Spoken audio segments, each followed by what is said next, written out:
السلام علیکم ورحمۃ اللہ وبرکاتہ۔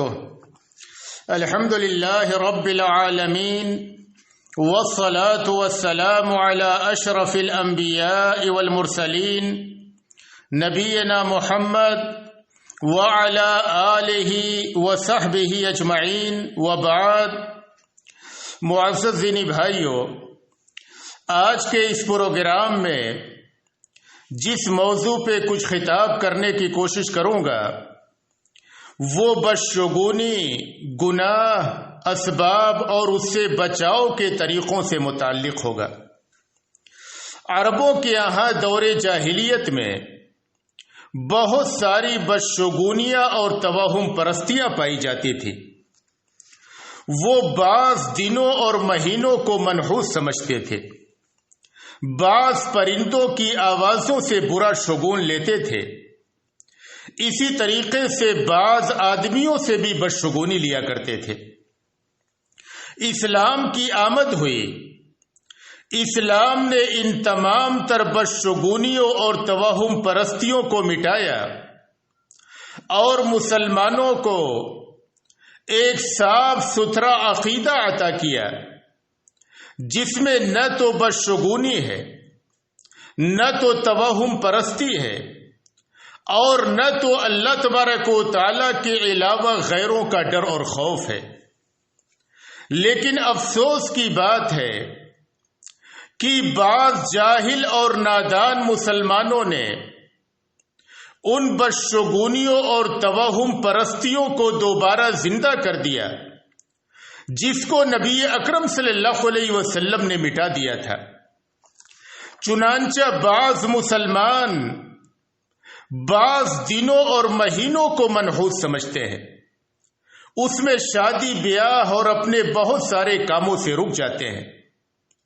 اسی طریقے سے بعض لوگ بعض پرندوں کی آوازوں سے بدشگونی لیتے ہیں۔ اگر ان میں سے کوا کسی کے گھر کی دیوار پہ بیٹھ کر کے آواز لگا دے تو کہتے ہیں کہ گھر کا کوئی آدمی مر جائے گا۔ بعض آدمیوں سے برا شگون لیتے ہیں۔ اگر کسی آدمی نے دکان صبح سویرے کھولا اور یہ کہ پہلا گراہک کوئی کانا یا لنگڑا آدمی آ گیا تو کہتے ہیں کہ آج کا کاروبار خراب ہو جائے گا، آج کوئی فائدہ نہیں ہوگا۔ یا اسی طریقے سے بعض مسلمانوں کے ہاں یہ بدشگونی موجود ہے کہ اگر وہ کسی سفر کے ارادے سے نکلے اور کالی بلی نے ان کا راستہ کاٹ دیا تو واپس آ جاتے ہیں، کہتے ہیں کہ اس سفر میں کوئی خیر اور بھلائی نہیں ہے۔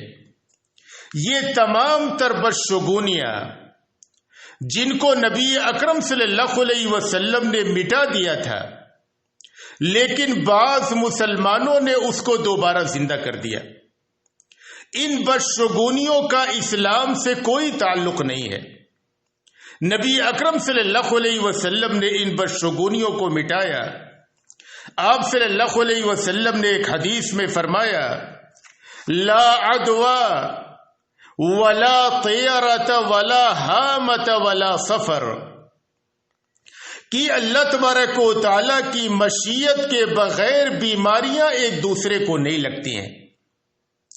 پھر آپ نے فرمایا کہ ولا طیرہ، بدشگونی کوئی چیز نہیں ہے۔ دور جاہلیت میں بدشگونی کی ایک قسم رائج تھی کہ جب وہ کسی سفر کا ارادہ کرتے تو پرندے کو پکڑتے اور اس کو اڑاتے۔ اگر وہ داہنے جانب اڑ گیا تو کہتے کہ یہ سفر اچھا ہوگا، یہ کام اچھا ہوگا، اور اس کو جاری رکھتے، اور اگر بائیں جانب اڑ گیا تو اپنے اس کام سے رک جاتے، کہتے کہ یہ کام اچھا نہ ہوگا۔ اسلام نے اس کو مٹایا اور آپ نے فرمایا کہ بدشگونی، پرندوں سے یہ برا شگون لینا، اسلام میں یہ کوئی چیز نہیں ہے۔ پھر آپ نے فرمایا کہ ولا ہامہ، الو منحوس نہیں ہے۔ دور جاہلیت کے لوگ الو کی آواز کو منحوس سمجھتے تھے۔ اگر کسی کے گھر پہ بیٹھ کر کے الو آواز لگا دے تو کہتے تھے کہ گھر کا کوئی آدمی مر جائے گا۔ آپ صلی اللہ علیہ وسلم نے اس کو مٹایا اور آپ نے فرمایا کہ الو یہ منحوس نہیں ہے. ولا سفر، اسی طریقے سے سفر کا مہینہ منحوس نہیں ہے. تو اسلام نے ان تمام تر بدشگونیوں کو اور ان تمام تر توہم پرستیوں کو مٹا دیا. لہذا ایک مسلمان کو چاہیے کہ ان چیزوں کو دوبارہ اپنے درمیان زندہ نہ کرے. نبی اکرم صلی اللہ علیہ وسلم نے متعدد احادیث میں بدشگونی کو شرک قرار دیا ہے. حضرت عبداللہ بن مسعود رضی اللہ عنہ بیان کرتے ہیں کہ نبی اکرم صلی اللہ علیہ وسلم نے فرمایا الطیرۃ شرک، بدشگونی شرک ہے. یہ جملہ آپ نے 3 بار فرمایا کہ بدشگونی شرک ہے. عبداللہ بن عمرو بن عاص رضی اللہ عنہ بیان کرتے ہیں کہ نبی اکرم صلی اللہ علیہ وسلم نے فرمایا من ردته الطیرۃ من حاجۃ فقد اشرک، کہ جس آدمی کو بدشگونی نے اس کے کسی کام سے لوٹا دیا اس نے شرک کیا. تو بدشگونی یہ شرک ہے، اور بڑے شرک میں ملوث ہونے کا پہلا زنا ہے. اگر ایک مسلمان بدشگونی کو بڑھاوا دیتا رہے اور اپنے دل میں اس کی پرورش کرتا رہے تو عین خطرہ ہے کہ وہ بڑے شرک کا مرتکب نہ ہو جائے جس کے مرتکب پہ جنت حرام ہے. تو ایک مسلمان کو چاہیے کہ بدشگونی سے بچے. یہ انتہائی سنگین جرم ہے اور انتہائی خطرناک گناہ ہے جس کا ارتکاب ایک مسلمان پر حرام ہے. بدشگونی یہ کفار و مشرکین کا عمل ہے.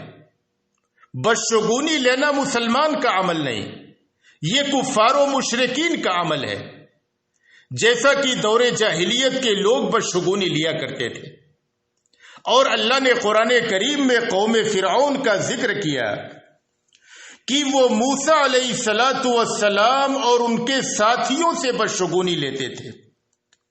اللہ نے قرآن کریم میں فرمایا فَإِذَا جَاءَتْهُمُ الْحَسَنَةُ قَالُوا لَنَا هَذِهِ، جب انہیں کوئی خوشحالی آتی تو کہتے تھے کہ یہ تو ہمارے لیے ہونا ہی چاہیے.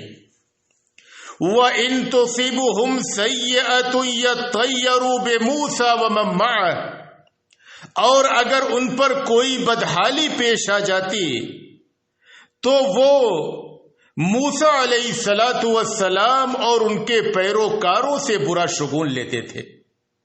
کہتے تھے کہ یہ موسیٰ اور ان کے ساتھیوں کی وجہ سے ہے. اور اللہ نے قوم سمود کا ذکر کیا کہ وہ صالح علیہ الصلاۃ والسلام اور ان کے پیروکاروں سے بدشگونی لیتے تھے.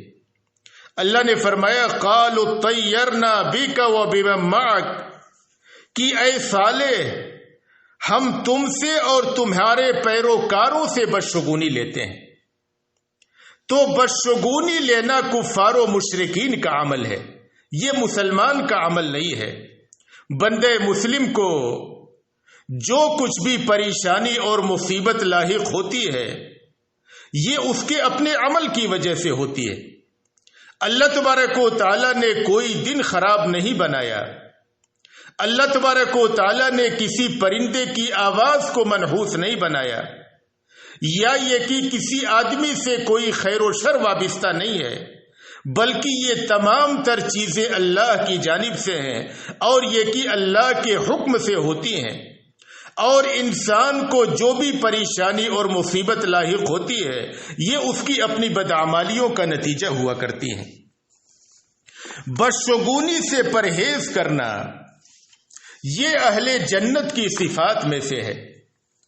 حضرت عبداللہ بن عباس رضی اللہ عنہ بیان کرتے ہیں کہ نبی اکرم صلی اللہ علیہ وسلم نے فرمایا کہ میری امت کے 70,000 لوگ بغیر حساب و کتاب کے اور بغیر عذاب کے جنت میں داخل کر دیے جائیں گے.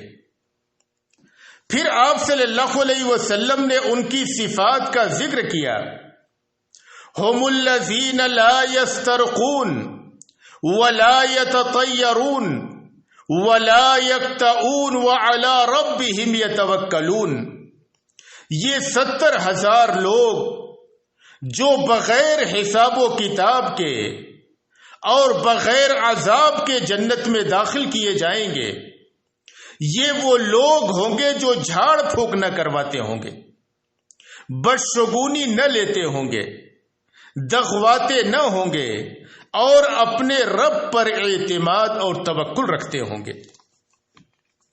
اگر کوئی شخص بدشگونی میں مبتلا ہو جائے تو نبی اکرم صلی اللہ علیہ وسلم نے ہمیں اس کا کفارہ سکھلایا۔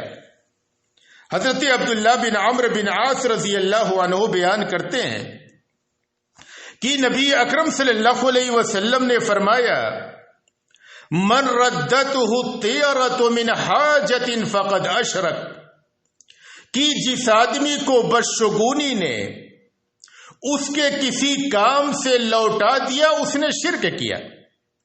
مثال کے طور پہ کوئی آدمی سفر کے ارادے سے نکلا اور کالی بلی نے اس کا راستہ کاٹ دیا، وہ بدشگونی کا شکار ہوا اور لوٹ آیا۔ صحابہ کرام نے پوچھا کہ اے نبی صلی اللہ علیہ وسلم، جو آدمی اس طرح کی بدشگونی کا شکار ہو جائے اس کا کفارہ کیا ہے؟ تو آپ صلی اللہ علیہ وسلم نے فرمایا کہ اس بندے مسلم کو چاہیے کہ یہ دعا پڑھے، اللہم لا خیر الا خیرک ولا طیر الا طیرک ولا الہ غیرک، یعنی جو کوئی بندے مسلم بدشگونی کے گناہ کا ارتکاب کر بیٹھے تو اسے چاہیے کہ وہ اللہ تبارک و تعالیٰ کی بارگاہ میں توبہ و استغفار کرے، اللہ تبارک و تعالیٰ پر اپنے توکل اور اعتماد کو مضبوط کرے، اپنے اس گناہ سے توبہ کرے اور نبی اکرم صلی اللہ علیہ وسلم کی اس سکھلائی ہوئی دعا کو پڑھ لے۔ اب یہاں پہ جب ہم غور کرتے ہیں کہ ایک مسلمان بدشگونی میں ملوث کیوں ہوتا ہے، اس کے اسباب کیا ہوتے ہیں، تو جب ہم اس کے اسباب پہ غور کرتے ہیں تو چند اسباب نکل کر کے ہمارے سامنے آتے ہیں۔ سب سے پہلا سبب ایک مسلمان کے عقیدہ کی کمزوری ہے۔ جس مسلمان کے دل میں اللہ تبارک و تعالیٰ پر یقین اور اعتماد کمزور ہے، پھر وہ بہت ساری چیزوں سے ڈر جاتا ہے۔ کالی بلی سے ڈر جاتا ہے، اگر کوئی کانا لنگڑا آدمی سامنے آ گیا اس سے ڈر جاتا ہے، کوے نے آواز لگا دیا اس سے ڈر جاتا ہے۔ تو یہ ایمان و عقیدہ کی کمزوری کے نتیجے میں ایک مسلمان بآسانی بدشگونی کا شکار ہو جاتا ہے۔ دوسرا سبب دین سے جہالت ہے۔ جو آدمی شریعت اسلامیہ سے واقف نہیں ہے، اس نے دین اسلام کو، دین و عقیدے کو صحیح طریقے سے نہیں سیکھا ہے، وہ اس طریقے کی بدشگونیوں میں پڑ جاتا ہے۔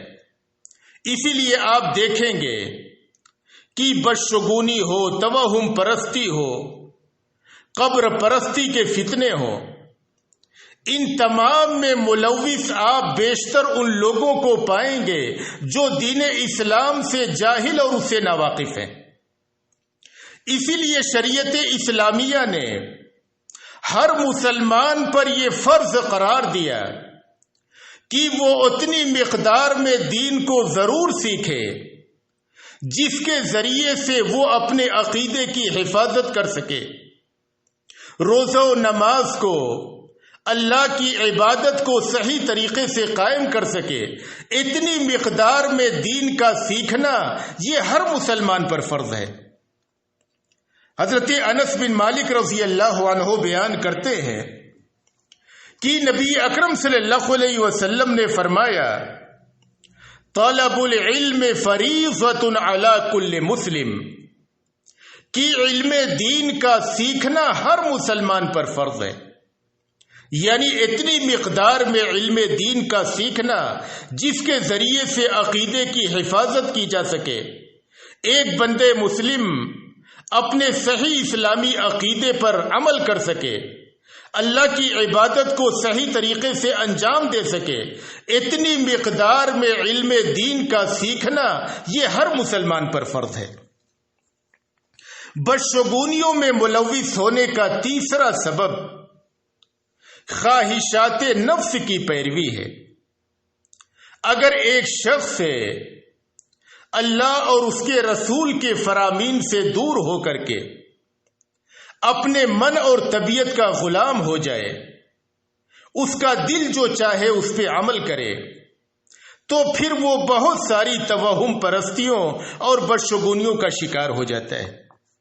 اللہ نے قرآن کریم میں اس کا ذکر کیا اور فرمایا فَإِن لَّمْ يَسْتَجِيبُوا لَكَ فَاعْلَمْ أَنَّمَا يَتَّبِعُونَ أَهْوَاءَهُمْ کہ اے نبی صلی اللہ علیہ وسلم، اگر یہ مشرکین مکہ آپ کی بات نہ مانے تو آپ یہ جان لیجئے کہ وہ اپنے نفسانی خواہشات کی پیروی کر رہے ہیں۔ پھر اللہ تبارک و تعالیٰ نے آگے اس شخص کو گمراہ قرار دیا جو اپنے نفسانی خواہشات کی پیروی کرے۔ اللہ نے فرمایا کہ وَمَنْ أَضَلُّ مِمَّنِ اتَّبَعَ هَوَاهُ بِغَيْرِ هُدًى مِّنَ اللَّهِ، اس شخص سے زیادہ گمراہ کون ہے جو اللہ تبارک و تعالیٰ کی ہدایت کے بغیر اپنی نفسانی خواہشات کی پیروی کرے۔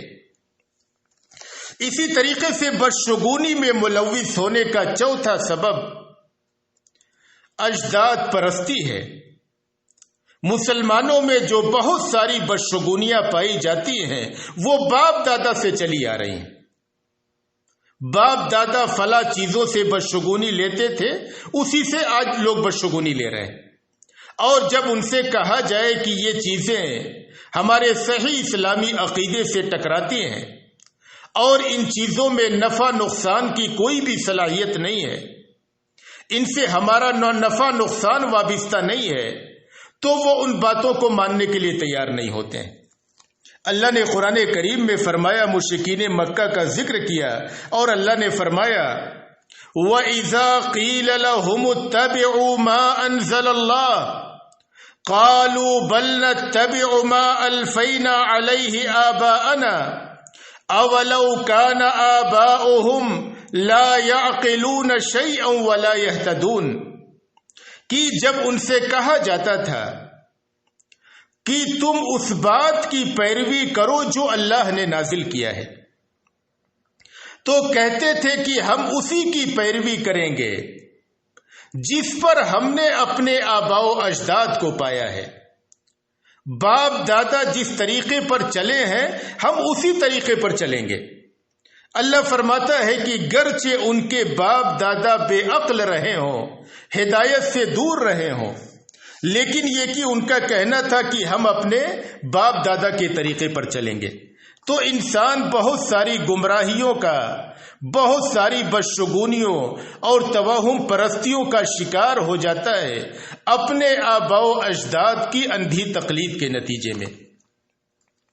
اسی طریقے سے پانچواں سبب بعض مسلمانوں کے بدشگونیوں میں ملوث ہونے کا وہ کفار و مشرکین کی مشابہت ہے۔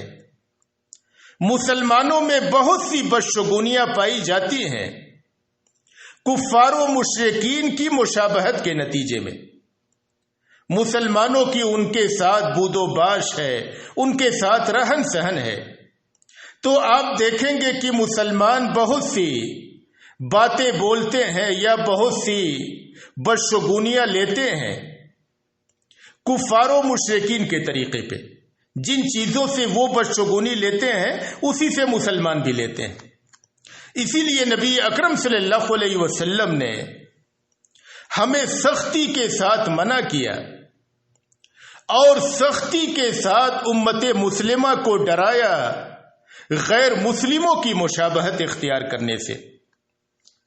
حضرت عبداللہ بن عمر رضی اللہ عنہ بیان کرتے ہیں کہ نبی اکرم صلی اللہ علیہ وسلم نے فرمایا من تشبہ بقوم فہو منہم، جو کسی قوم کی مشابہت اختیار کرے وہ انہی میں سے ہے، خواہ یہ مشابہت عقیدے میں ہو، عمل میں ہو، طور طریقے میں ہو، کسی بھی طریقے کی مشابہت غیر قوموں کے ساتھ اسلام نے اس کو حرام قرار دیا۔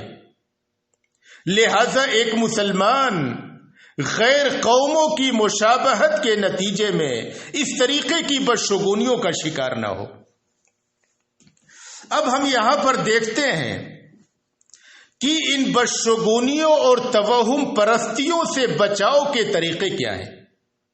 اگر ہمارے سامنے کوئی ایسی چیز آئے جس سے لوگ عموماً بدشگونی لیتے ہیں، تو ایسے موقع پہ اس سے بچاؤ کے تعلق سے ہمارا طریقہ کیا ہونا چاہیے؟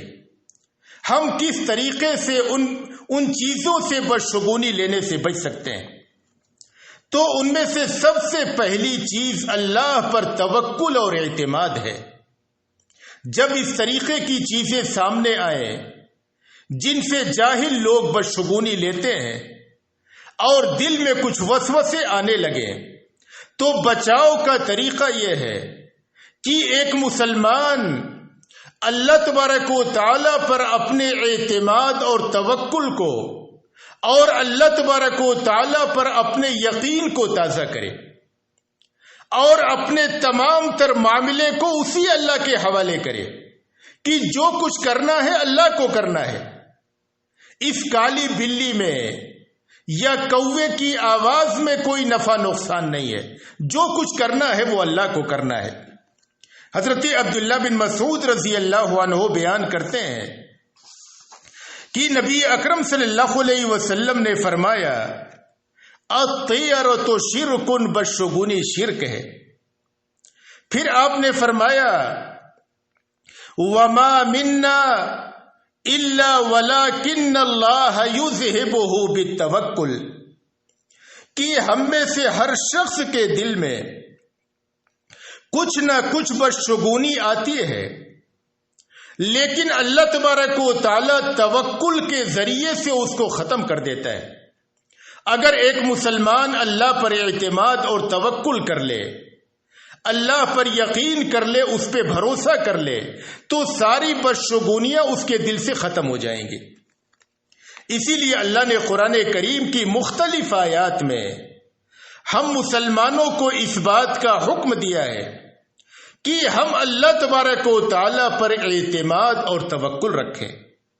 اللہ نے قرآن کریم کی ایک آیت کریمہ میں فرمایا وَعَلَى اللَّهِ فَتَوَكَّلُوا إِن كُنتُم مُؤْمِنِينَ، کہ اگر تم مومن ہو تو تم اللہ ہی پر اعتماد اور توکل رکھو۔ اور اللہ نے ایک دوسری آیت کریمہ میں فرمایا قُل لَن يُصِيبَنَا إِلَّا مَا كَتَبَ اللَّهُ لَنَا هُوَ مَوْلَانَا وَعَلَى اللَّهِ فَلْيَتَوَكَّلِ الْمُؤْمِنُونَ، کہ اے نبی صلی اللہ علیہ وسلم آپ کہہ دیجئے کہ ہمیں وہی مصیبت لاحق ہوگی جو اللہ تبارک و تعالی نے ہمارے حق میں لکھ دی ہے۔ وہ اللہ تبارک و تعالی ہمارا حامی اور ناصر ہے، اور مومنوں کو اللہ ہی پر بھروسہ کرنا چاہیے۔ بدشگونیوں سے بچاؤ کا دوسرا طریقہ یہ ہے کہ ایک بندے مومن تقدیر پر مضبوط ایمان رکھے کہ جو کچھ ہونا ہے وہ اللہ تبارک و تعالی نے لکھ دیا ہے۔ آسمان و زمین کی پیدائش سے پہلے اللہ تبارک و تعالی نے وہ ساری چیزیں لکھ دی ہیں۔ اللہ نے قرآن کریم کی ایک آیت کریمہ میں فرمایا ما اصاب من مصیبت فی الارض ولا فی انفسکم الا فی کتاب من قبل ان نبرأها ان ذلک علی اللہ یسیر، کہ روئے زمین میں یا تمہاری جانوں میں جو بھی مصیبت آئی ہے ہم نے اس مصیبت کے پیدا ہونے سے پہلے ایک کتاب میں ہم نے اس کو لکھ دیا ہے، اور اللہ تبارک و تعالی پر یہ کام آسان ہے۔ حضرت عبداللہ بن عمرو بن عاص رضی اللہ عنہ بیان کرتے ہیں کہ میں نے نبی اکرم صلی اللہ علیہ وسلم کو فرماتے ہوئے سنا، کتب اللہ مقادیر الخلائق قبل ان يخلق السماوات والارض ب50,000 سنہ، کہ اللہ تبارک و تعالی نے مخلوق کی تقدیروں کو آسمان و زمین کی پیدائش سے 50 سال پہلے لکھ دیا ہے۔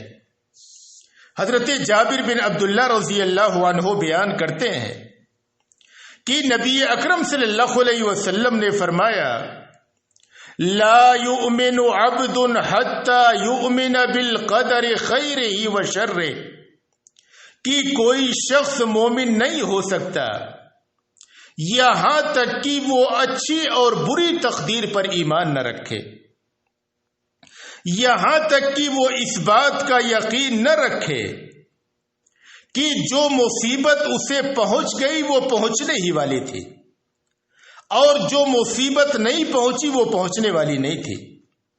اسی لیے نبی اکرم صلی اللہ علیہ وسلم نے ہمیں ایک حدیث میں تعلیم دیا کہ اگر ہمیں کوئی مصیبت لاحق ہو جائے، کوئی پریشانی آ جائے، تو ہم اگر مگر نہ کریں۔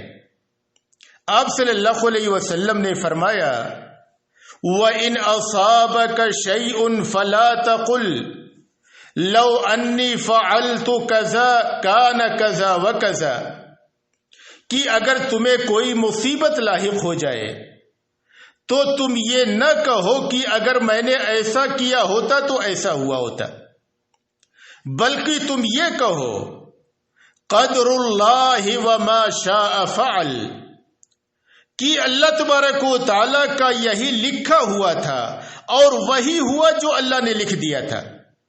اس لیے کہ اگر مگر کرنے سے شیطان کے وسوسے کے دروازے کھلتے ہیں، تو ایک مسلمان تقدیر پر یقین کامل رکھے، اس کے ذریعے سے وہ بہت ساری بدشگونیاں اور بہت ساری توہم پرستیوں سے خود کو بچا سکتا ہے۔ تیسری چیز یہ ہے بدشگونی سے بچاؤ کے لیے کہ ایک بندے مسلم اللہ کے ساتھ اچھا گمان رکھے، یہ گمان رکھے کہ اللہ تبارک و تعالیٰ اس کے ساتھ اچھا معاملہ کرے گا، اللہ کے ساتھ برا گمان نہ رکھے۔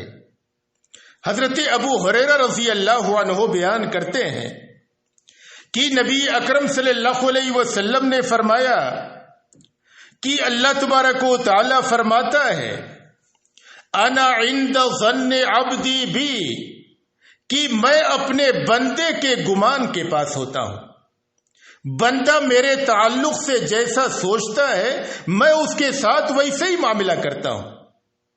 تو بندے کو چاہیے کہ وہ اللہ کے بارے میں اچھا گمان رکھے کہ اللہ تبارک و تعالیٰ میرے اوپر رحم کرے گا، اللہ مجھے پریشانیوں سے بچائے گا، وہ بدشگونیوں اور توہم پرستیوں کا شکار نہ ہو، بلکہ اللہ تبارک و تعالیٰ کے ساتھ حسن ظن رکھے۔ اس طریقے کی بدشگونیوں سے بچنے کے لیے چوتھا طریقہ یہ ہے کہ بندے مسلم خود کو وسوسوں سے بچائے اور اپنے کام کو جاری کر دے۔ اگر اس کے سامنے کوئی ایسی چیز آتی ہے جس سے لوگ عموماً بدشگونی لیتے ہیں اور نفس میں کچھ وسوسے آتے ہیں، تو اس کو چاہیے کہ ان وسوسوں کو ختم کرے، ان وسوسوں پہ توجہ نہ دے، اور یہ کہ اپنے کام کو جاری کر دے۔ حضرت معاویہ بن حکم بیان کرتے ہیں کہ میں نے نبی اکرم صلی اللہ علیہ وسلم سے کہا کہ اے نبی صلی اللہ علیہ وسلم، ہم دور جاہلیت میں بہت سارے کام کرتے تھے، ان میں سے ایک کام ہمارا یہ بھی تھا کہ ہم کاہنوں کے پاس آتے تھے مستقبل کی باتیں جاننے کے لیے، اپنے تقدیر کے احوال معلوم کرنے کے لیے کہ آگے ہمارے ساتھ کیا ہوگا، ان چیزوں کو معلوم کرنے کے لیے ہم کاہنوں کے پاس آتے تھے۔ تو آپ صلی اللہ علیہ وسلم نے فرمایا کہ فلا تأتوا الکہان، تم کاہنوں کے پاس نہ آؤ۔ پھر انہوں نے کہا کہ کننا نتطیر، اے نبی صلی اللہ علیہ وسلم، ہم دور جاہلیت میں بدشگونی لیا کرتے تھے، بہت سے پرندوں کی آوازوں سے برا شگون لیتے تھے، بعض انسانوں سے برا شگون لیتے تھے، الو کی آواز کو برا سمجھتے تھے، بہت سی چیزوں سے بدشگونی لیا کرتے تھے۔ تو آپ صلی اللہ علیہ وسلم نے فرمایا ذاک شیء یجدہ احدکم فی نفسہ فلا یصدنکم، یہ ایک ایسی چیز ہے جو ایک آدمی کے دل میں آتی ہے، اس کا وسوسہ ایک آدمی کے دل میں آتا ہے، لہذا یہ چیز تمہیں اپنے کام سے نہ روکے۔ جب اس طریقے کے بدشگونی کے وسوسے آئیں تو ایک بندے مسلم ان وسوسوں کو ختم کرے اور اپنے کام سے نہ رکے بلکہ اپنے کام کو جاری رکھے۔ تو ایک مسلمان کو چاہیے کہ بدشگونی سے اجتناب کرے۔ بدشگونی ایک خطرناک گناہ ہے، یہ شرک اصغر ہے، اور اگر ایک مسلمان اس کو بڑھاوا دیتا رہے تو خطرہ ہے کہ کہیں شرک اکبر میں نہ پڑ جائے۔ لہذا ایک مسلمان کو چاہیے کہ بدشگونیوں سے توبہ کرے، اللہ تبارک و تعالیٰ پہ اپنے یقین و اعتماد کو مضبوط کرے، اللہ تبارک و تعالیٰ کی لکھی ہوئی تقدیر پہ، جس کو اللہ تبارک و تعالیٰ نے آسمان و زمین کی پیدائش سے پہلے لکھ دیا تھا، اس تقدیر پہ مضبوط ایمان رکھے، اور یہ کہ ان حقیر معمولی چیزوں سے جن سے ایک مسلمان کا کوئی نفع نقصان وابستہ نہیں ہے، ان سے اپنے دلوں میں کوئی برا شگون نہ لائے۔ اللہ تبارک و تعالیٰ سے دعا ہے کہ ہمیں بدشگونیوں سے محفوظ رکھے۔ اے اللہ تبارک و تعالیٰ، تو جب تک ہمیں اس دنیا میں رکھ، ایمان و اسلام پہ رکھ، اور جب ہمارا خاتمہ ہو ایمان و اسلام پہ ہو۔ وآخر دعوانا ان الحمد للہ رب العالمین۔